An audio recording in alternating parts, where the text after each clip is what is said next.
امام علیہ السلام کی یہ سیرت تھی. اس طریقے سے لوگوں کو شک و تردید سے نکالتے تھے. تب جا کے ایسے اصحاب پیدا ہوتے تھے, ایسے راوی ہوتے تھے, ایسے محدث ہوتے تھے.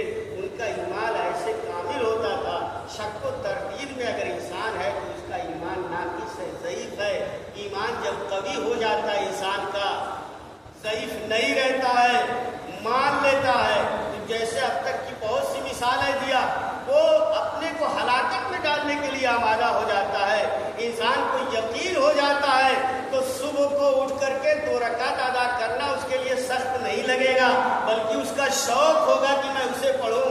اب اس کو سخت نہیں لگے گا کہ گرمی ہے یا سردی ہے, ماہ مبارک رمضان آئے گا وہ روزہ رکھے گا, اس لیے کہ اب اسے سخت نہیں لگے گا. وہ مان گیا ہے. اگر ایمان کامل ہو جائے گا, یقین کی منزل تک پہنچ جائے گا, تو انسان جتنا جتنا یقین کی منزلوں تک پہنچتا رہے گا اتنا اعمال اس کا بہتر سے بہتر ہوتا جائے گا, اتنے ہی عمل میں آگے ہوتا چلا جائے گا. یہ یقین کی منزلوں تک جیسے ویسے بڑھتا رہے گا. اب آپ کو معلوم ہو گیا یقین ہمارا کس حد تک ہونا چاہیے تاکہ ہم اپنے اعمال میں پیچھے نہ رہ جائیں. اگر اعمال میں پیچھے ہے تو سمجھ لینا کہ ہمارا ایمان ابھی شک و تردید سے گزر رہا ہے. اگر یقین ہو جاتا تو ہم ایک کام کے لیے چھوٹے سے روزانہ 9-10 بجے اٹھتے تھے, آج ہم 7-8 بجے اٹھ جا رہے ہیں. ایک چھوٹا سا کام ہے, ایک چھوٹی سی چیز ہے, ہمیں صرف بھروسہ ہو گیا ہے یہ غذا ہمارے لیے نقصان کرے گی, ہم نے چھوڑ دیا.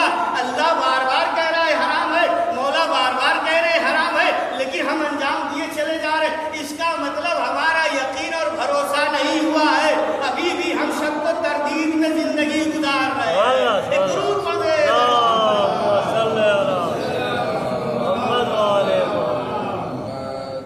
تردید سے نکلنا چاہیے, یقین کی منزل تک آنا چاہیے. ہم اور آپ اس کو ماننے والے ہیں جس کے یقین کا عالم یہ تھا کہ لو کش بلغتا مصدق تو یقینا, علی کے سامنے سارے حجابات ہٹا لیا جائے تب بھی اس کے یقین میں اضافہ نہیں ہو. ہم اتنا ہی یقین نہیں رکھ سکتے. ایسے ماننے والے ایام اعزا چل رہے, بات تمام کیا, 40 بھی گزر گیا. یہ قافلہ جو لٹا ہوا قافلہ جب قید سے اسے رہائی ملی ہے, قید سے رہائی ملنے کے بعد دکھیاری بہن نے بس ایک ہی سوال کیا تھا, میرے لال سجاد جا کے کہہ دو ہمیں کربلا کی طرف سے لے چلنا, پہلے کربلا جائیں گے. کربلا 40 میں پہنچی. ایک بہن ہے جو اپنے بھائی کا چہلم منانے سفر میں پہنچی 20 کو, اور چہلم منا کے اب مدینے کی طرف جا رہے ہیں.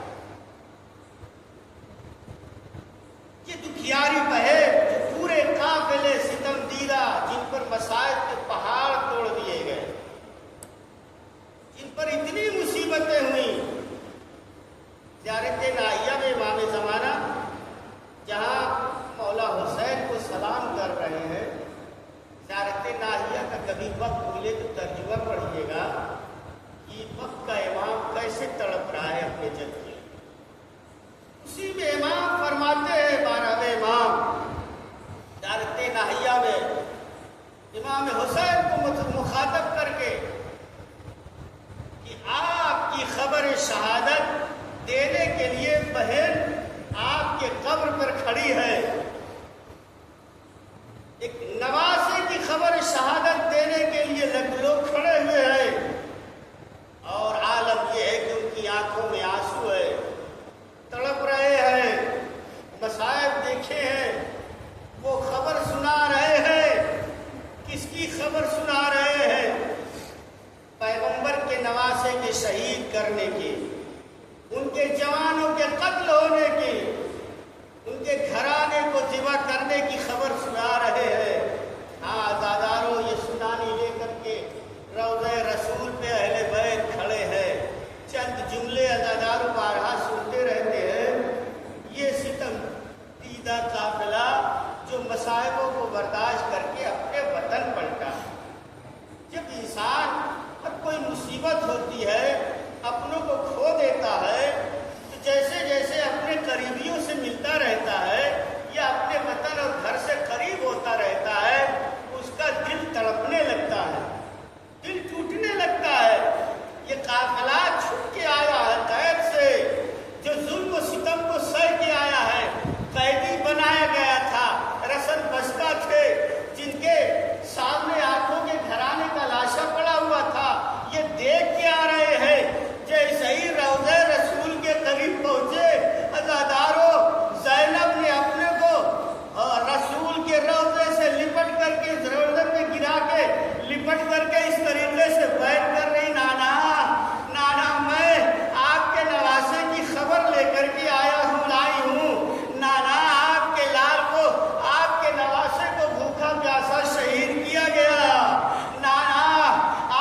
راوی کہتا ہے قبر رسول میں زلزلہ آ گیا، قبر لرزنے لگی، وہاں پہ جتنے افراد موجود تھے رونے کی آواز آنے لگی، سب نے سنا، پاداداروں بات تمام کیا، قبر رسول سے بیٹھ کر کے زینب اب قبر رسول سے اٹھی ہے، اب ماں کی قبر کی طرف بڑھ رہی ہے، جیسے ہی اماں کی قبر کو دیکھا قبر سے لپٹ گئی، زار زار روتے روتے بے ہوش ہو گئی۔ جزاکم ربکم خیر الجزا، جیسے زینب ماں سے لپٹ کے رو رہی ہو، ارے جیسے غصے فاقہ ہوا، کہتی اماں اماں اٹھ کے دیکھو زینب آئی ہے، زینب لٹ کے آئی ہے، ارے زینب رسن بستہ تیار بدیائے پھرائی گئی، اماں آپ پر مصائب پڑے لیکن وہ مصائب جو ہم پر پڑے وہ آپ نے نہ دیکھا ہوگا، اماں ہمیں بے مکنو چادر تیار بدیار پھرایا گیا، اماں آپ کا حسین بھوکا پیاسا کربلا میں ذبح کیا گیا۔ ایک بیٹی ہے جو ماں سے لپٹ کے بیٹھ کر رہی ہے، واہ حسینہ واہ محمدہ واہ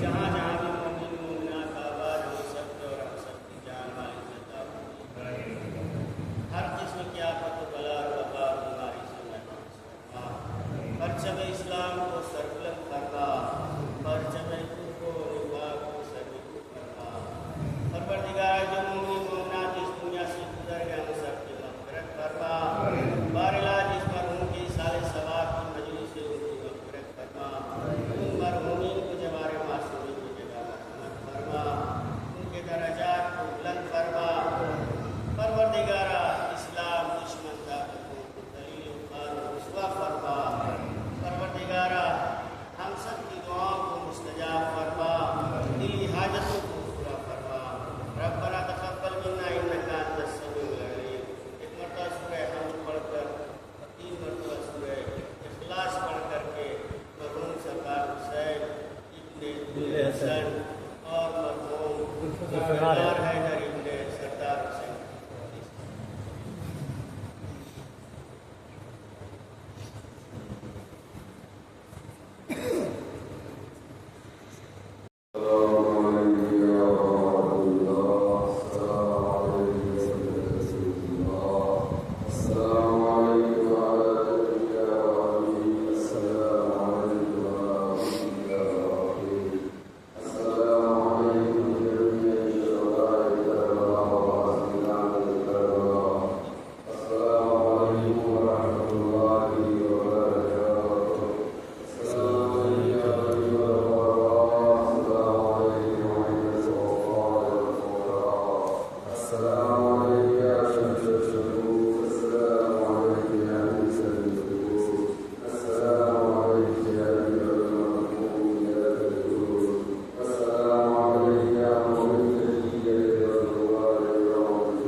صلی اللہ